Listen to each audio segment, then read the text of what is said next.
right, tonight on Friday Night in the Homestead, we are going to be taking a look at irrigation during a drought, or just plain dealing with water during a drought.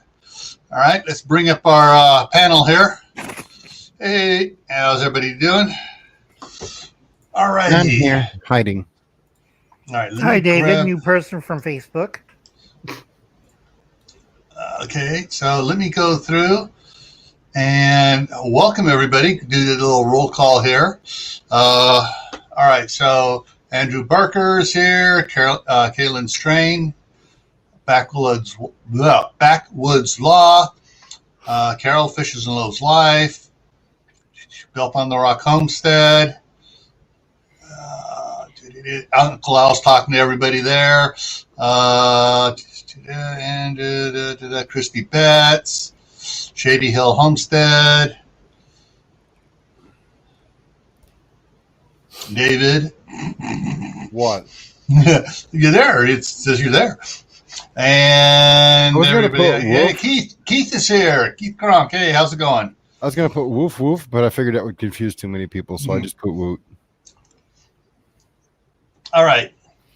So this is all right.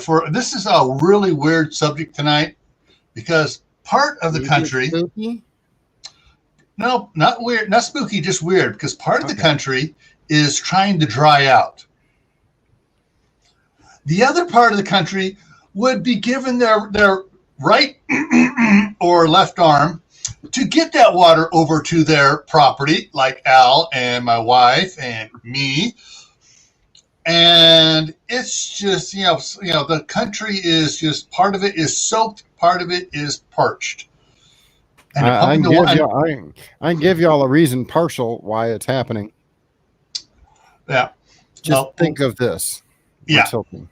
We're tilting, we're shifting, and everything else. All righty. You know why it's happening now. You got to figure out how to deal with it. Yeah. And that's what we're going to talk about, is how to deal with some of this stuff. So let me shift over here this way here. And we'll jump in here with some stuff here. Come on, work. There it goes. All right. So before easy with the transition there. I mean, you almost knocked me out of my chair. Sorry. All right. So before we jump into this, I want to remind everybody, hey, if you think this will help anybody out, please share this out on social media. Get it out there, get some other people that can possibly learn from it and help them out. All right. All right. In refer to a comment there, I can't just dig a well because all the water rights, but I do have irrigation ditches, an irrigation ditch going through the property that I get access to 2 full days on. So, all right, so let's look here. So we got a limited water to use in certain areas that are being parched. And how are we going to do that? Well, everyone says, oh, you water by hand. Well, first off, watering by hand is not watering by hand. I know, punny, but it's some people say, oh, we got to go out there and do, Now, they're talking about going around with either a can, doing some watering, or buckets, and then they have a big ladle down there, and the other one's using the big ladle. They haul the water out there and they ladle, a gallon at a time or half gallon at a time onto the plants. It looks like a 2-quart pot. Mm-hmm. But there are some really cool attachments for your garden hose out there, so you don't blast the water into the dirt and blow the dirt away around the roots of your plants. And you can control the flow with these.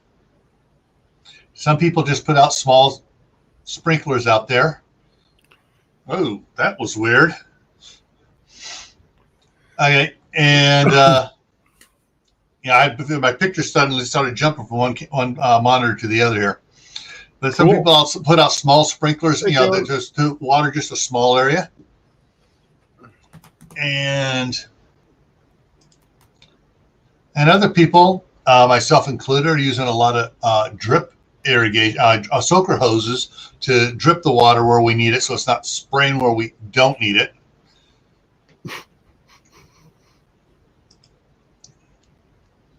Others are looking stuff up online to try to use recycle water, build systems where they can do it themselves to do it. And hey, that's a great way. If you can make something like this work, 2 thumbs up for you. When I was last up at Home Depot, they were as fast as they were putting on the shelves, people were taking them from them and taking them right back off the shelf, and it's like gone. Ouch. So drip systems are all the rage again right now in California. Just don't get caught housing rainwater. Well, it depends which county you're in. Certain counties encourage you using rainwater.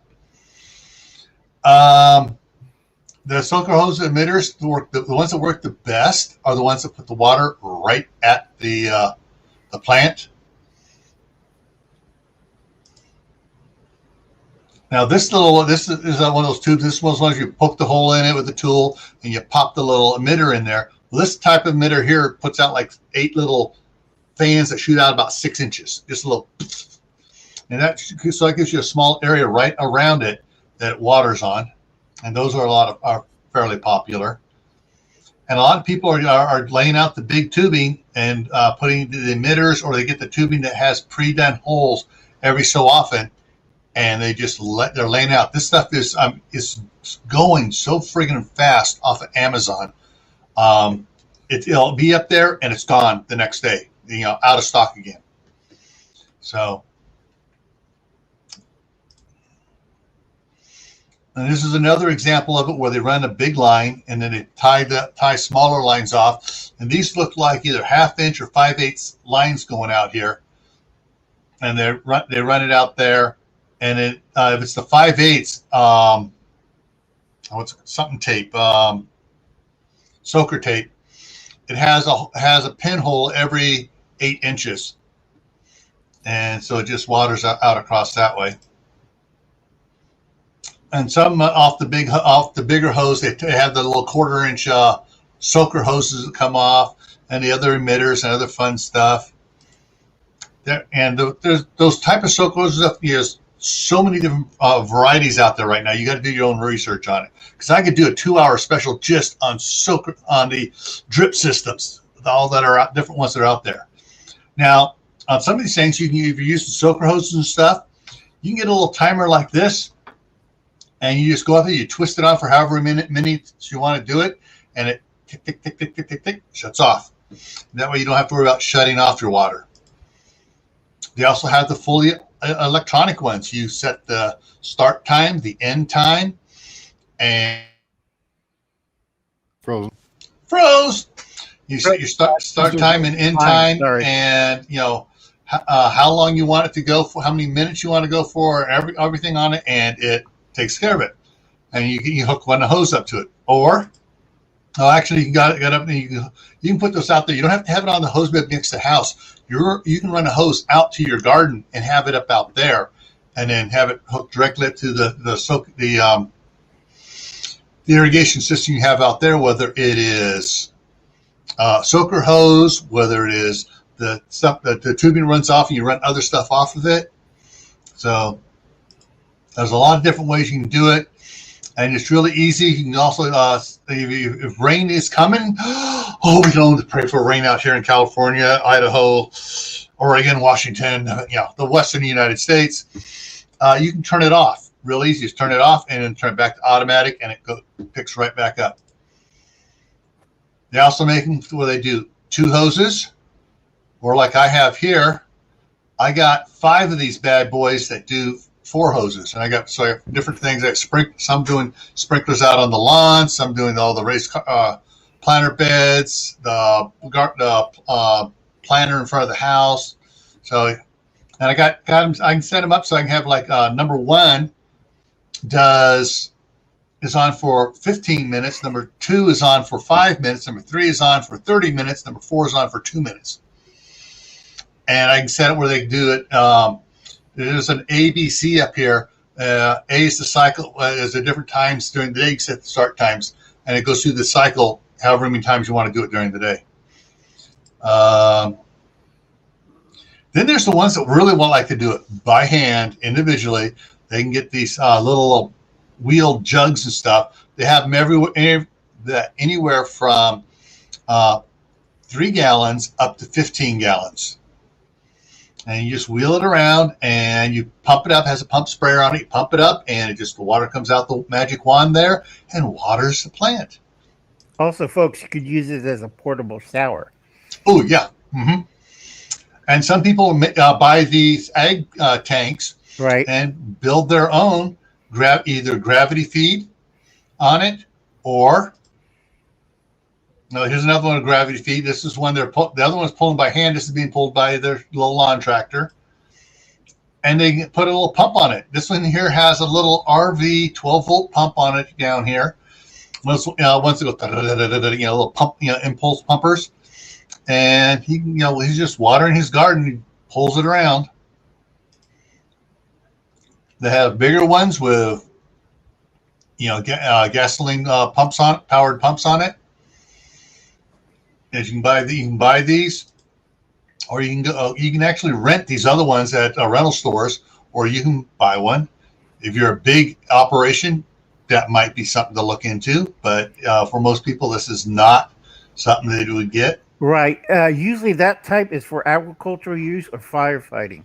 And those run bucks because of the Briggs & Stratton engine right there. Mm-hmm. See the connection? That's either for agriculture or I forget what size is the fire hose, Gil.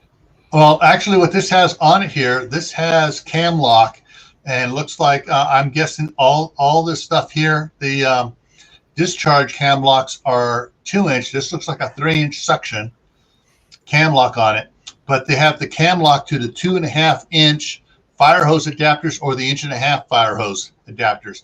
And usually the 1.5-inch fire hose, a lot of times for construction companies use that for their jetting and dust control. It is a fire hose. I used to buy them when I worked for Mountain Cascade, and we'd buy regular fire hose because it had to be tough because trucks were always running over it. Yep. And you could, you can do a little bit of firefighting with that as well.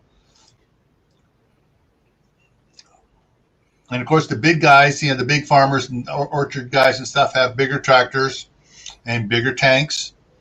And if you're lucky, guys, you might find an old one that's not being used, or an old farmer that's retiring and selling his stuff off, and you might be able to pick one up fairly cheap, but you got to be careful. What was in that tank? Right. It could be fertilizer, weed killer, livestock spray, you name it. You don't know. Because I tell my nephews, it could be used fungicide for the orchards, and you try to use it for something else, you fry everything. Mm-hmm. So if you're buying something froze again, if you buy something if you buy something used, find out what was in there. First ask a simple question: Was it a weed killer, or was it a fertilizer, or was it a fly spray, a pesticide? Find out the general, and then work on narrowing it down to exactly what chemical was in there. Because if you try to say what chemical was in there, they'll make it panicky and just say something else. But if you act, it wasn't. Hey, what was it? Was it fertilizer? As long as they don't say it was Pelosi's tears, we're good. Yeah. Now, this I thought was really neat. I know a lot of people have seen these people are taking pickups and they've turned them into trailers. You can get these pickup bed tanks, all over the place. Different companies. Northern Tools sells them. Right. A bunch of others, and you can build your own system really easy. Or if you have something like this, you can get one of those IBC totes and put in the back of it. Right. That one's the smallest of the cattle tanks or agricultural tanks. They have ones bigger than that would crush that little truck end.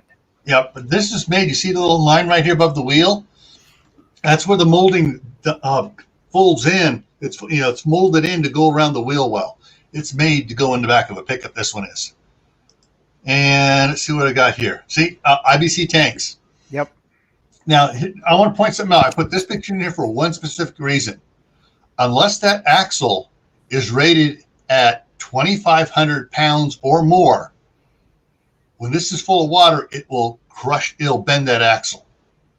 So you can't get one of these little ones for a 1,500 pound axle rating from Harbor Freight and put a IBC tote tank on it and fill it full of water. It will crush it. But the other thing I thought was kind of interesting, I found this one. Unfortunately, this company's over in Europe. Yes. They make with big fat ag tires on it, so it doesn't put a big rut in your lawn or in your garden or everything. But hey, Look at the frame. Yeah, that frame is stout. That's made to have this thing full of water and being able to pull it around and do some watering.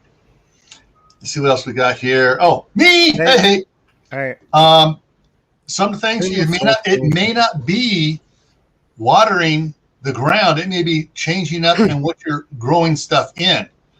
I did the video on these on the green stock planters here and filled them up, and it's actually doing really well with minimal watering, because any excess water the top gets, it drips right on down to the next ones, and you don't have to use as much water. All right, we're just going to touch on this very shortly, folks, before we get into the general talking here. Touch it, touch it, touch it. Yes. Touch it gently. Gray water. There are certain types of gray water you don't want to use on a garden. You don't want to use laundry water, because what happens? Sometimes you use bleach in your loads, and you don't want to be using bleach on the garden. Right. You don't want to be using the kitchen sink water, because everything else that goes down there, the greases and stuff from pots and pans and washing and stuff like that. Shower water is fine. If you're able to pull off shower waters and maybe bathroom sink water, you got to determine whether you want to use that or not. Be right back. All right. And good point right here. Water barrels are toxic. So guys find out when they're full, and what he's talking about here, or she, not sure if it's a he or she. The Martha at Old School Prepper had a video out today talking about the same thing, and they're enlarging their catchment system as well. And Martha's up there near Portland. Right. They're thinking of putting in a glycerin. Yeah. And so, but using gray water has its advantages and its disadvantages depending on what goes in that gray water. Right. Rain catchment systems. Hang on, let me just check one more page here. Oh, and make sure you don't waste water, folks. Even if you have in an area where there's plenty of water, don't waste water. Don't just lay the hose down running. Make sure you have, if you need to, make sure you have one of those things on it that you can shut it off on it. And frozen. Next Friday, we are doing the giveaway. It'll be next Friday here on the Friday night on the Homestead. We're doing the giveaway. So let me pull back over here. Boom. With the hey Melinda, okay, got it. Thank you. So one of the things that Martha was talking about with her rain barrels and stuff, she was pointing out a very concerning thing to be when you're doing it, is that she has the asphalt shingle roofing on her house. Well, there's a couple things bad with asphalt roofing that over the years, as it gets older, it starts leaching crumbling out. It started the asphalt oil, the oils in it start leaching out, and they start coming down the gutter and stuff. And then so the rock on it starts, coming off a little bit, and you'll get rock down into the catchment system, which isn't so bad if you have a set up with a debris catcher in it. But the problem is you're getting these the oils, some oils from the roof material into the water. So if you don't have a way to remove that, it can be a problem. She was also talking about the importance of not just drinking that water, because there's also bird poo on the roof and other animals that get up on your roof and poo on your roof as they run around, squirrels. Worse is dead rat or squirrel in the glycerin. Or in the gutters there, and you're getting that stuff coming on. So you got to be careful on when you're recycling water, not to get something that, hey, it's Will, JIT Preparedness. Hey, how's it going, Will? So one of the things that I know, like here in Idaho, a lot of the people with any sort of acreage, you generally throw up a shop, a barn, a multiple bay garage with a metal roof, specifically so they can catch water. So if you're going to be re-roofing your house, look into other things they have other than the composite material. I know when we were thinking about re-roofing the house in California, there was a company not too far away that did it looked like slate roofing tiles, only it was metal. And so they had the different colors of the slate, but it was metal with a 50-year warranty on it, so there was no residue or anything coming off of those. Hey, Johnny. Hey, Johnny. Or you could do like what we do in the valley here. We have a Sonora base or a Southwestern Santa Fe look. We have the clay shingles. Tiles. It's bad in the earthquake, but we got plenty of clean rainwater. Oh, yeah. After the first 15 minutes of rain, it's washed clean, and then you can save the rest of it. So, yeah, there are a lot of options for it. I'm just checking things on the side here real quick. Mm-hmm. Okay. All right. That's done. So I'm just going to go ahead and close that down there and get the other information ready to go. Uh-oh. This one? No, it's not that one. It's this one here. Not that one again, is it? No. All right. So when you're thinking about how you're going to water in a water restriction or a drought type thing going on, one of the things is, consider is just for your yard, if you're not talking not talking the garden, not talking the livestock. There are grasses out there which are specifically they're drought hardy grasses, specific ones. Some people don't like them. The first one that pops to mind is zoysia grass. Yuck. And then Bermuda grass. They're supposed to be very drought tolerant grasses, but there's some others out there which are not as invasive as those are. And then some people do is I've seen people pull out all their grass out of the front yard and do a water-free froze. A water freeze? Water-free or minimal water landscaping, where they do a lot of decorative rocks and stuff, and they put cactus out there and other stuff that that is winter hardy for their growing zone, right, and doesn't need hardly any water at all. Or go ahead, Gil. And that's a place where gray water is great at, because it's not on food; it's just on the decorative plants. Right. Go ahead, also, you could do like some people around here did. Yank out their lawns, because it's a small lawn. They're big lawns in the backyard, but the smaller lawn in the front, you can replace it with turf grass, artificial grass, so you don't have to water it. You just hose it down once a week to keep it green. And don't do it like the last drought. We have everybody out there with spray cans spraying their lawn green. Do not do that, because in the fall we have green streams coming down the driveways. I'm looking at you idiots. It's their way of making Soylent green. Just let them have the green stuff and let them drink the water from it. Yeah. Natural selection will take care of the rest. Mm-hmm. I have another idea, too, for water catchment for those who live in areas where you're not supposed to collect water. So in other words, having a full-time system set up to where they can see it is kind of using a lean-to type system with a tarp that you can set up. And if you look at gravel trucks, where they've got a rod where they can roll a tarp across the top, set up something like that so you can roll it down the side of a lean-to. So you've got your regular roofing if you want to use shingles or whatever. And then just before it starts to rain, you unroll your tarp so it funnels everything into a barrel. And then when the rain is done, you roll your tarp back up. That way it doesn't look like a water catchment system. And you don't have to worry about all the extra bugs and poo and everything else. Yeah.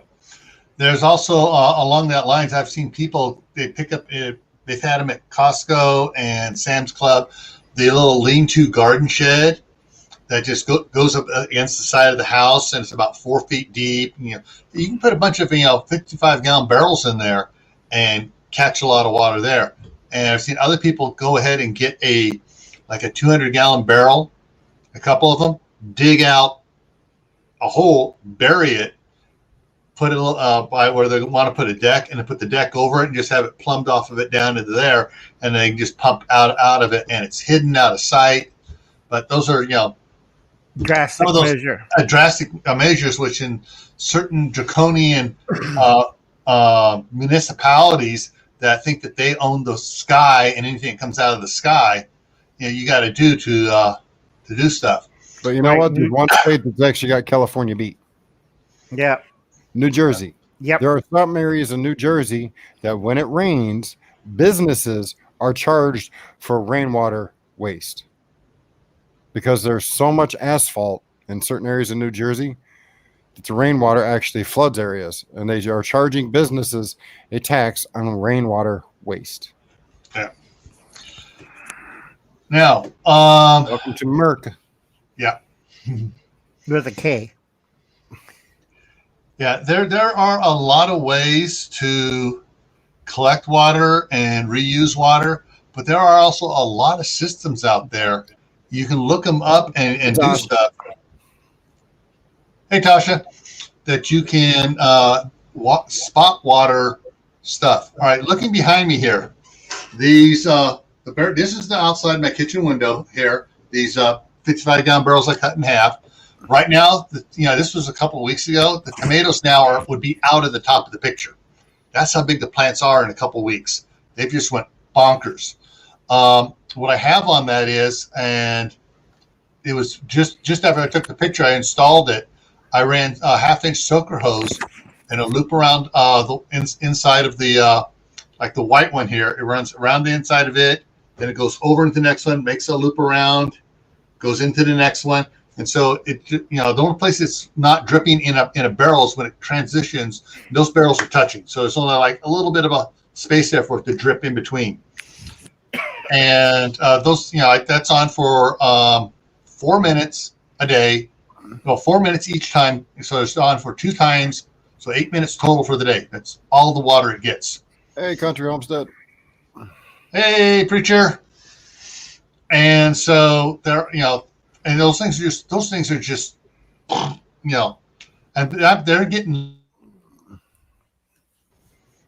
less water than I was watering by hand. Now, the top soil on that the top of it has a lot of bark and stuff in there, so it keeps evaporation from happening. It just kind of seals it off.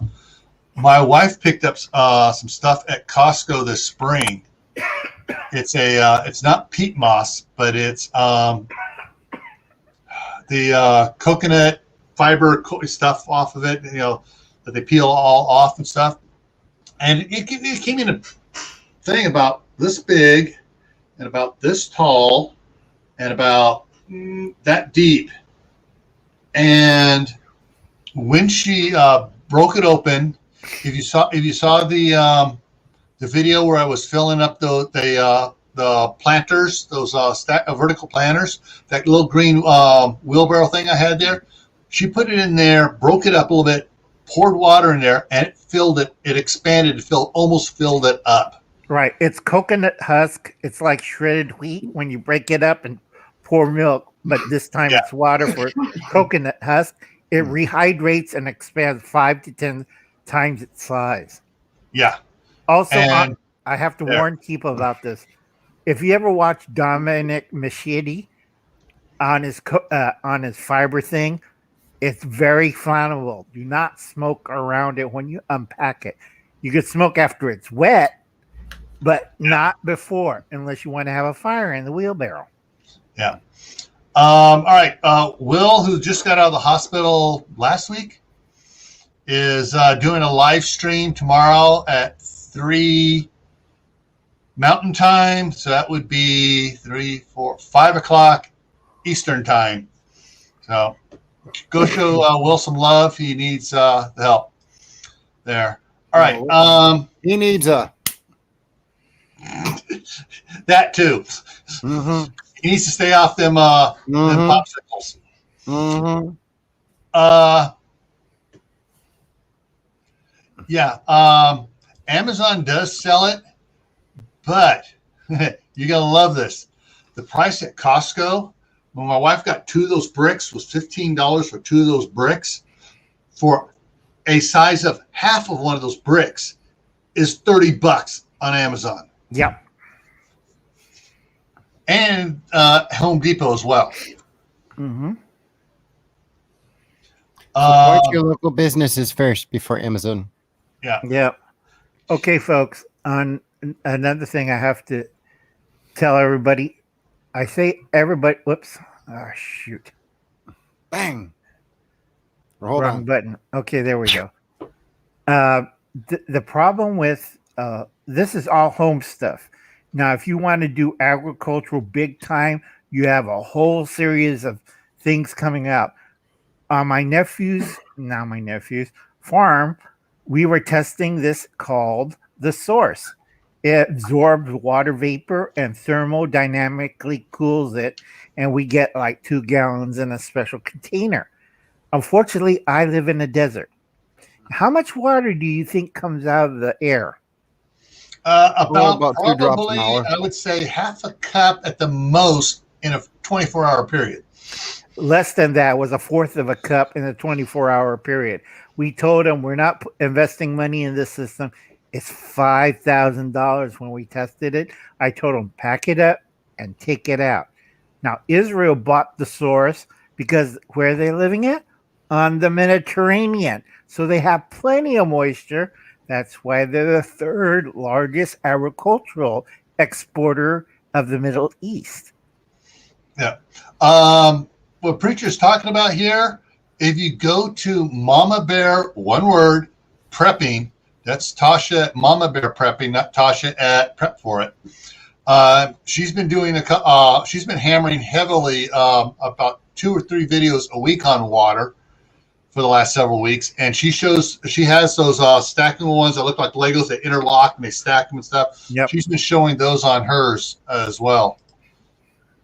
To address Keith Cronk's question from earlier, that fire that you were referring to down in Mexico is out, but they're still showing lots of videos of it. Mm-hmm. There was an underwater pipeline that caught fire down there. Another oil pipeline? No, gas. Yeah. It was a line that burst down there, a pipeline of some sort. That burst, and it caught fire underwater, which means there was sabotage.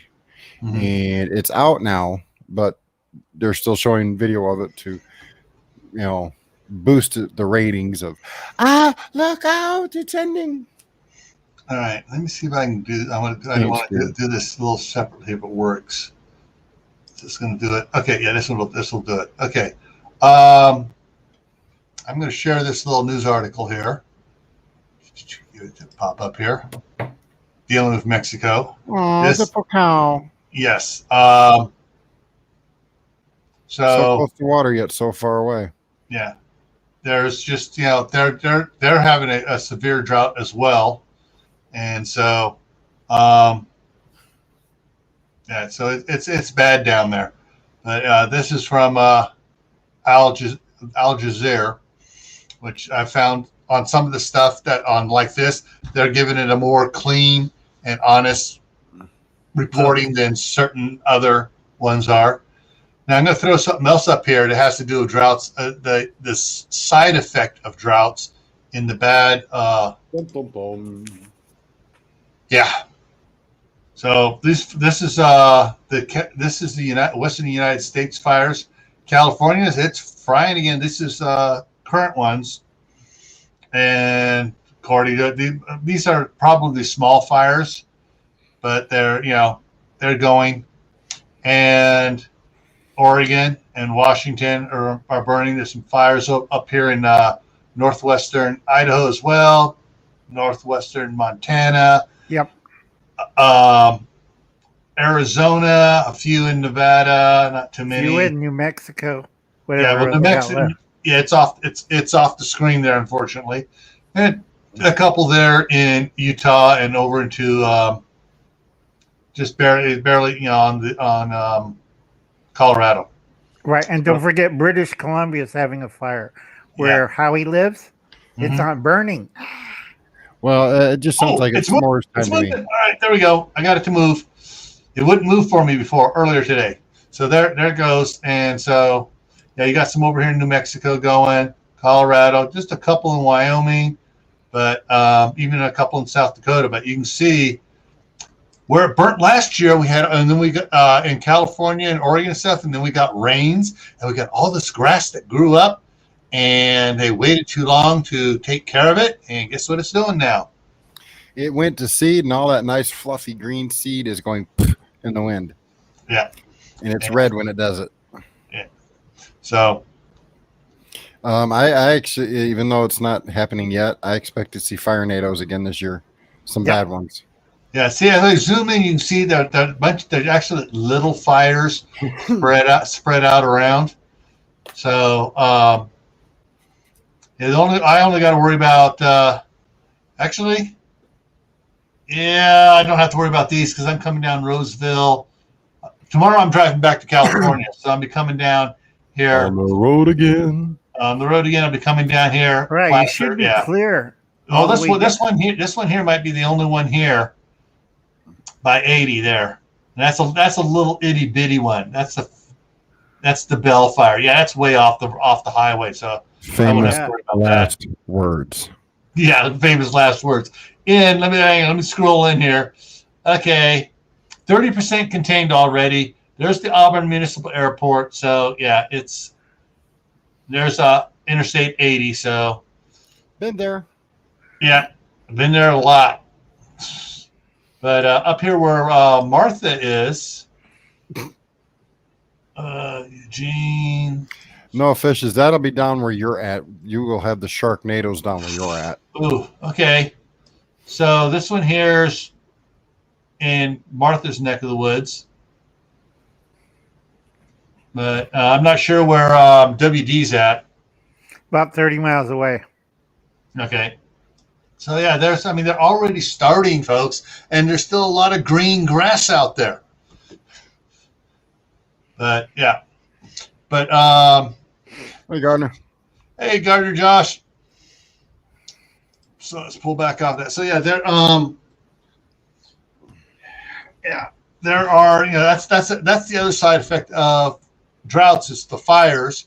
Besides your lawn turning brown, your garden shriveling up, and things just being totally, ugly about it. But let me control that back up here. Yeah. Frozen. Unfrozen now. There we go. And so so you got to figure out a way to water your garden so it doesn't look like that. Hey, those weeds look awful doggone green. Yeah, unfortunately, I noticed some of those type of weeds and stuff send down deeper roots than corn does. Oh yeah. If you look down that first row on the very left side, you'll see some green corn stalks. There's only a couple of them, but but it's tough. So anybody have any tips on for the watering of or controlled watering of your garden, or go ahead and put those comments about things you do to control the controlled watering and taking care of the stuff of your garden. Those that have goats, sheep, pigs, cows, horses, hey, they need to have their water too. Right. And some of those drink more than a gallon a day. Because it gets too doggone bad. I'll be cooking me up some steak, some fried chicken, some bacon seeds. Anyway, here's another point with pigs and cows. You have to have misters, because what will happen when a pig or a cow gets too dry? They start take out a salt block and start tenderizing it with a meat hammer. Their hide starts splitting. Right. And then that's a Bettville about $200. Yeah. So that's why they wallow in the mud, and that's why cows go underneath a shade tree or a shaded area so their hides don't get cooked and chapped. Because if you have a 200, good point, Tim. Very good point. Oh, and your chickens and your turkeys and your other fowl that you raise, quail. Dogs and cats too. Dogs and cats, if it lives and breathes and it's on your property and you like it, you need to water it. And so there's controlled watering. My wife in her jungle garden there in California puts out hummingbird feeders for the hummingbirds, and the finches go on there as well. And a couple other, small birds will drink from it. Right. But when I was there last week, her big, huge, giant sunflowers that you sent in the last videos are growing up again. The finches have been decimating the leaves, they love the sunflower leaves, and they've been eating it, trying to get the moisture out of it as well. Right. Another thing, a bird issue from middle of Ohio to DC or New York, they have a new mysterious bird disease that causes the birds' eyes to swell up and mucus. Do not touch these birds, because everybody's freaking over that. And I've been talking to other channels. Birds. That we're talking about it because it may threaten the poultry industry. That's chickens, ducks, turkeys. And if it gets infected, that means you don't have Thanksgiving dinner. You realize that most of them funny diseases here in America start here in Ohio. A couple years ago, we had zombie raccoons, and now we got zombie birds. I mean, Ohio is just a breadbasket of it is all effed up. Especially when they hit your car window 100 at a time, because they had a report these blackbirds were infected. They couldn't see; they're blind, and they went to a sound source. It was a car. It looked like the movie Birds, where it's tumbling into the windshield. Yeah, that'll kind of freak you out. Yeah. So for your domestic animals, make sure you're watering them properly and stuff. If you have a big water trough set out for cows and stuff, how best to say? You basically get one of those 10 by 10 pop-ups that you can put over it. But those skinny little legs on them, they're going to knock it over. So you need to get some 4x4 posts, put them in the ground, and then set that pop-up on top of it to shade the water. So if the water is shaded, there'll be less evaporation from it. Also, the other reason is because of the wildfire. Remember, Gil, last year with WD emptying out the water troughs up there? Froze again. Yeah. Because it was full of ash. Cattle and horses won't drink ashy water. So you have to dump it out, fill up with new water, and make sure it's slightly covered so it doesn't get ashy. All right.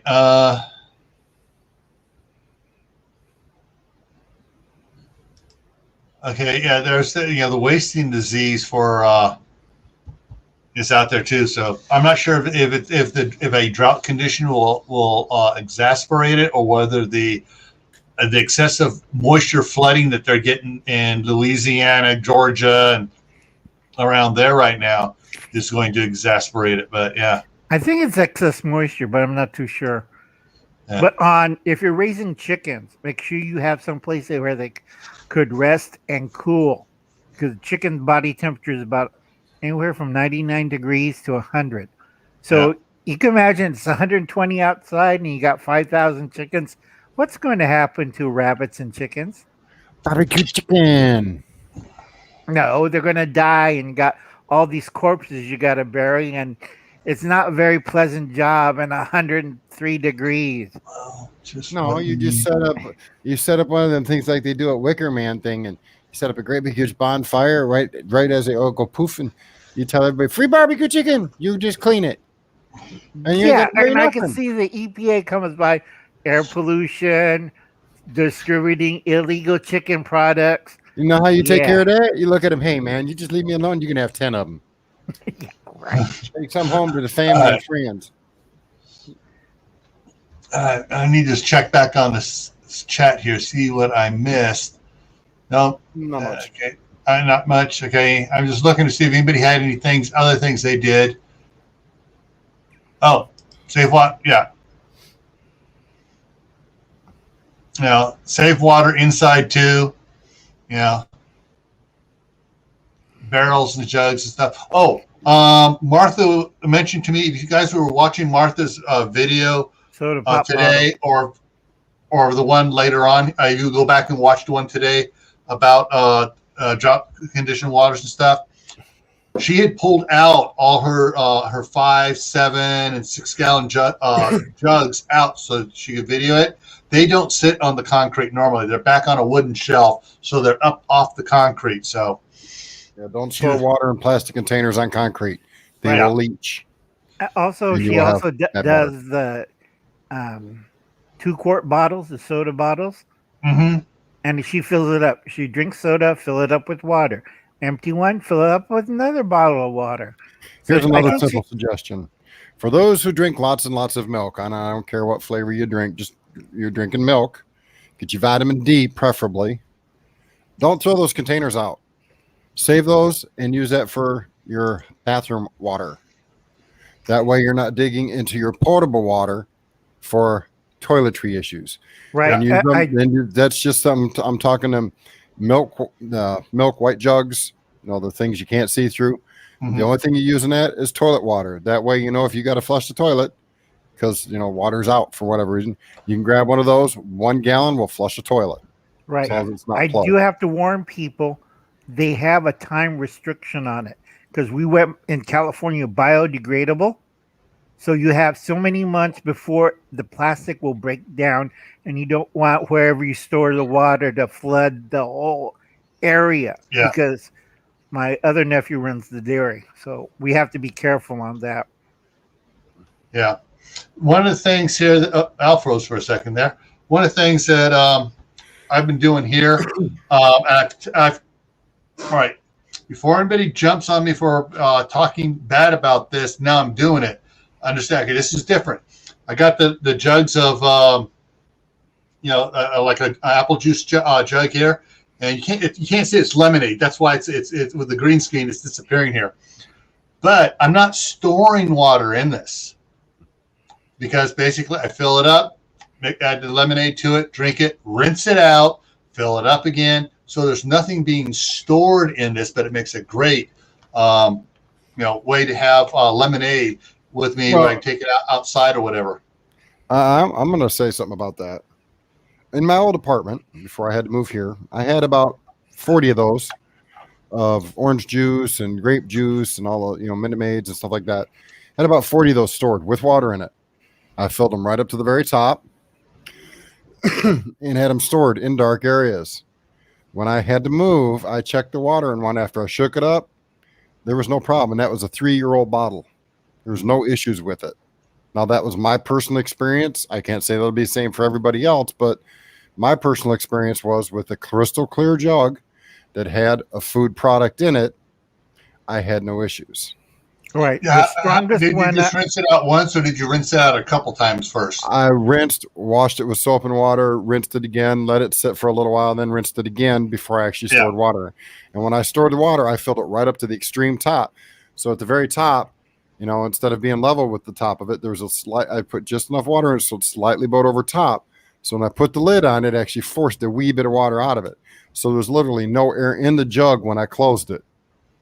And like I said, that's just my personal experience. It may vary for everybody else. I can't tell you to do it, but that's the results I had. Yeah. Don't store water in your plastic containers in your bathroom closets. Any place you're storing water needs to have a drain on the floor. You need to have to do something. I know, like Mama Bear Prepping, and I know Kaylin has talked about storing water in her apartment and stuff. Check to make sure do a monthly. You need to be doing a monthly check on these to make sure nothing's leaking. There's just even the store bought ones that are for water, like the water cubes and stuff. You can't just store it and forget it. You need to check your stuff. Do you like what Martha and I do? Put it in a blue tote. That way, if it leaks into the tote. Exactly. And you can get, I know, like at Walmart and Target and a few other stores, they sell those containers that are meant for wrapping paper. They're only about 6 inches deep, and they're wide and they're long and stuff. But you can make even shorter ones. You can get any container 6 inches deep. You can put several things in, and that way, because they're not all going to leak at once. I hope not, unless a bullet comes through the wall that takes them all out. But if you have one that cracks, it should be able to catch up most of the water from it, where you would know something's going on before you have a catastrophe.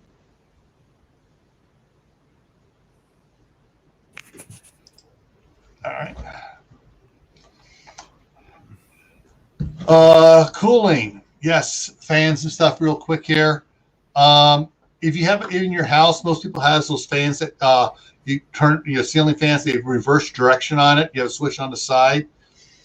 And I've heard both ways that, you want it blowing down in the wintertime and blowing up in the summer. I've heard just the opposite as well. You want it blowing up in the wintertime and down in the summer. A lot has to do with the construction and style of the building they're in. Yeah, right. And where the windows are and where the air flow is going to go to circulate it the best. So you got to test it out and see what actually works best for your home. On the comment Kaylin made on commercial free-range huts for the chicken, like Foster Farms, they have it on either end, and they go through like coconut fiber wicking. It holds water, and you got this huge fan. It fills the whole wall up, blows cool air throughout the coop. Yeah. And I have to maintain it because I used to run such an operation before. And you want to see a power drain, you go check that out, because that's why we have backup generators, because you don't want those things go off on a hot day, no power, and 5,000 chickens. What do you think going to look like at the end of the day? Like Dave said, chicken barbecue. Yeah. Well, all righty. Go ahead, Dave. Go ahead, Dave. I was going to say there was a chicken farm up in Michigan many, many, many years back that actually had a power failure in winter. And those big fans also help circulate heat too, because there's heater. They can put a heater in front of them that went out and they froze. And that's just as bad as not having enough or not being cool enough. It is a disgusting, utter mess when there's that many chickens dead.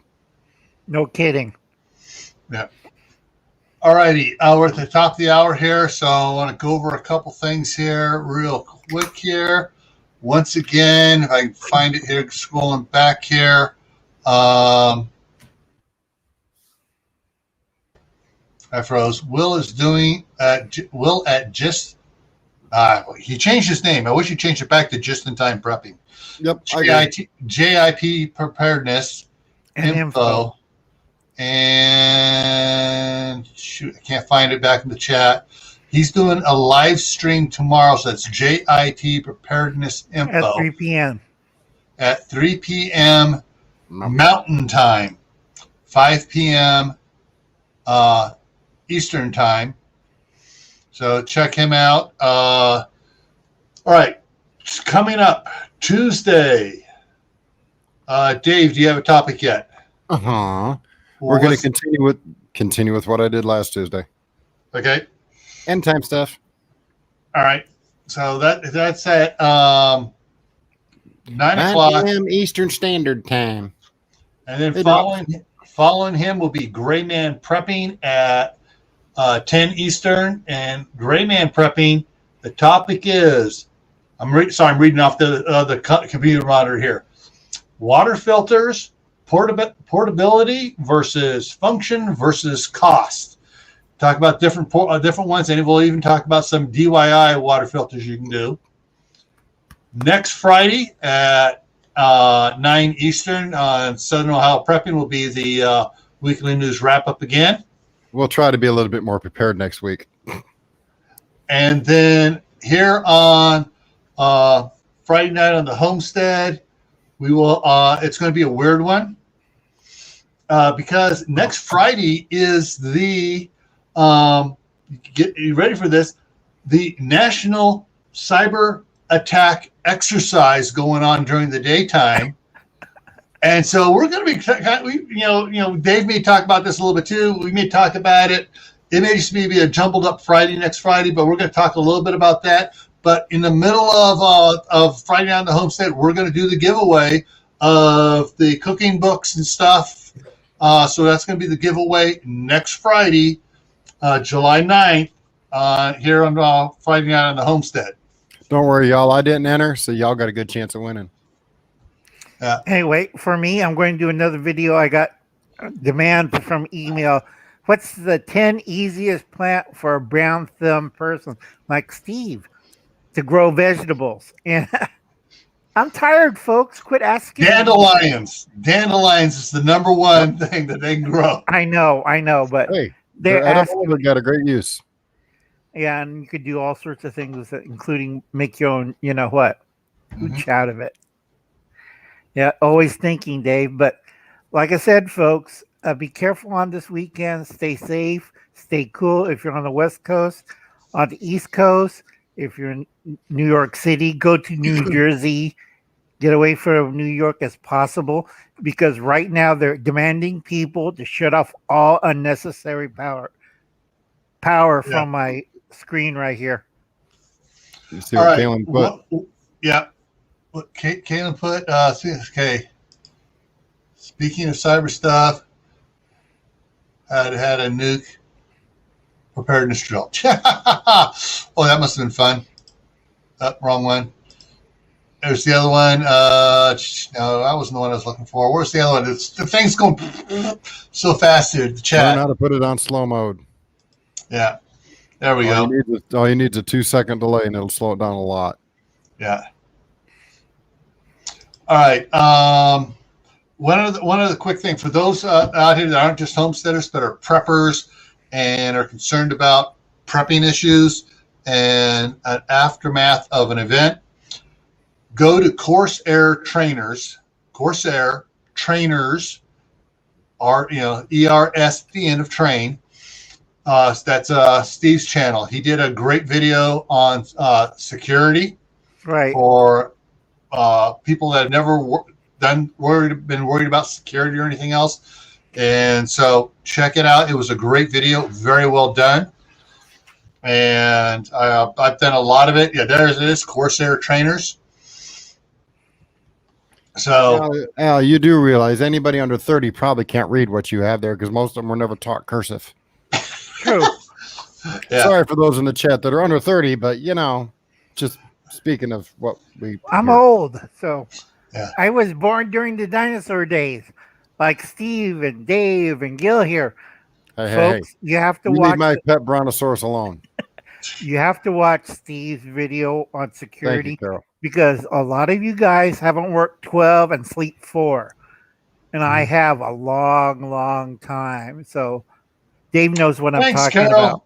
Carol put up the link right there to Steve's channel. And so, yeah, I have to say, there's been some good quality videos coming out from Steve, Mama Bear Prepping, Uncle Al, Martha. There's been a lot of good videos coming out here right now. And Stringfield Ridge Farm, guys, if you're not subscribed to anybody in the side chat there, any of the channels there, subscribe to them. Get off your butts and get it done. Yes. Great stuff there. A lot of great channels come in here. I'm thankful for their support, and I'm hoping they're spreading any good news, any good information I'm sharing. I hope they spread it around too. All right. So with that, we're going to go ahead and wrap it up here. We're a little bit over here, and just want to make sure everybody just remember: stay happy, stay safe, stay prepared, plant something if you can.